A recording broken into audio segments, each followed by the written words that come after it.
All right, so we're going to continue on with the lesson, starting with part C, which is to write equation of line A, B, and CD. So line AB for me, it's in red, so I'm going to recolor in red. So reading the points, we know that it has a y-intercept of 8,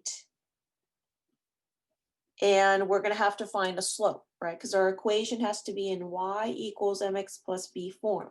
So the slope, I'm going to read from this top point to the next point on the red line, which I'm going to call this one. It's down to right 3. So the slope, it goes down to right 3. The vertical change is at the top, horizontal, it's going to the right, positive 3. So the equation of the line AB is y is equal to negative 2 over 3x plus 8. Simple as that. Now, CD is a little bit more steps involved, but not hard. You may, if you're drawing on graph paper, you may extend the line and try to see if you can identify the y-intercept, but it's going to be decimal. So we want to be accurate as possible. We're going to use algebra. We can't find the y-intercept, so let's find a slope first. I'm going to go from point C to that point, so it's going up 3, right 2. So the slope is 3 over 2, up 3, right 2. I can't find the y-intercept by looking at the graph. So I need to find it using equation. We did this before. Equation of a line equals y equals mx plus b. We know the slope. So we have y equals 3 over 2x plus b.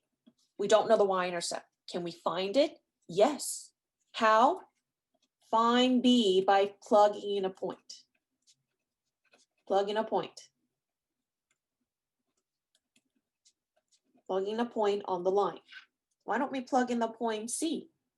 Point C is 1, 3. So if you plug in the point 1, 3 in there, that means 3 is the y and x is 1.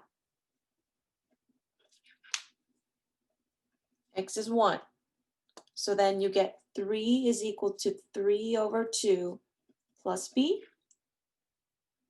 And now all we have to do is subtract 3 over 2 both sides to find the b value. I'm going to continue this part. So b is basically 3 minus 3 over 2,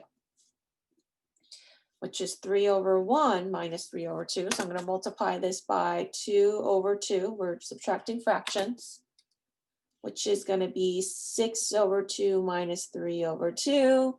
My y-intercept is 3/2, or you can say 1.5. So the equation of the line CD is 3 over 2x plus 3 over 2. That's the equation of the line CD. Okay. So then part D, what's the relationship between the two lines? Are they perpendicular or parallel? Look at the lines. Parallel lines must have the same slope. Do they have the same slope? No. But what kind of slopes do they have? They have opposite reciprocals, positive and negative, so they're opposites. 3 over 2 versus 2 over 3, they are reciprocals of each other. So you should say A, B, and C, D are perpendicular because the slopes negative 2/3 and 3 over 2 are opposite reciprocals. So then the next part.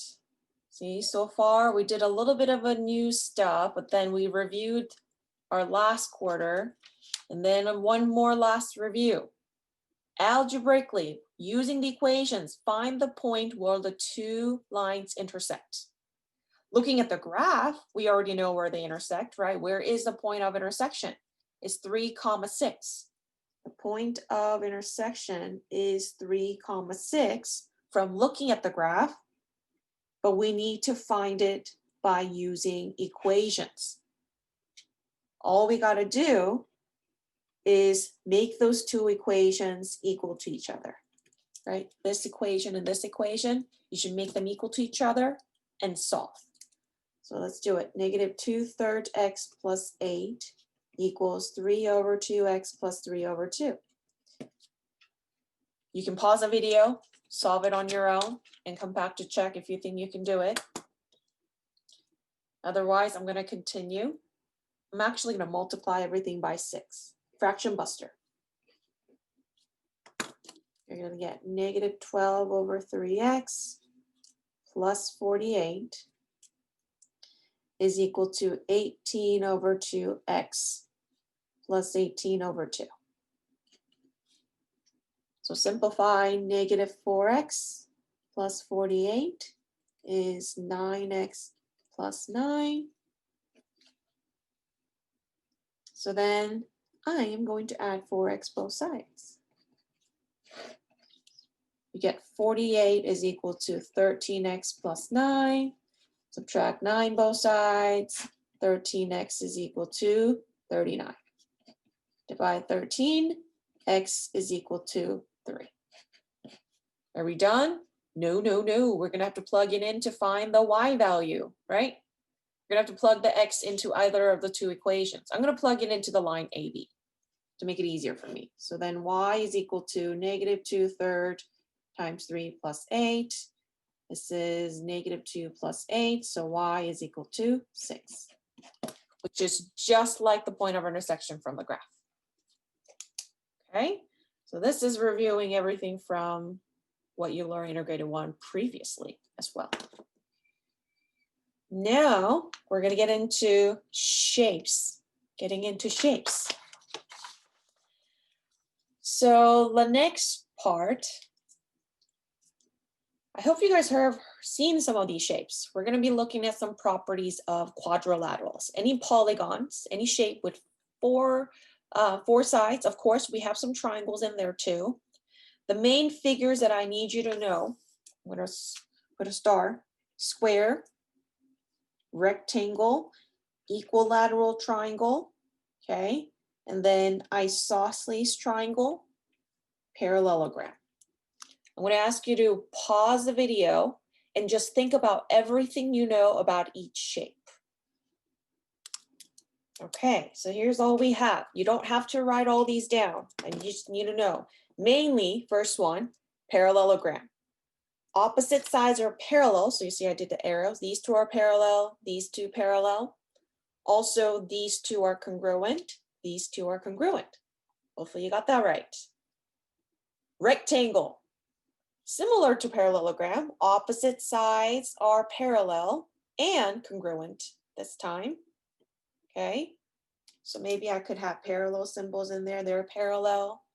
These two are parallel, and they got all 90-degree angles. Square, all four sides congruent, all together the same. All angles 90 degrees, and these also opposite sides parallel. Equilateral, equi means the same, so all three sides and all three angles are the same. Isosceles, they got at least two sides the same and two angles at the bottom congruent. Okay,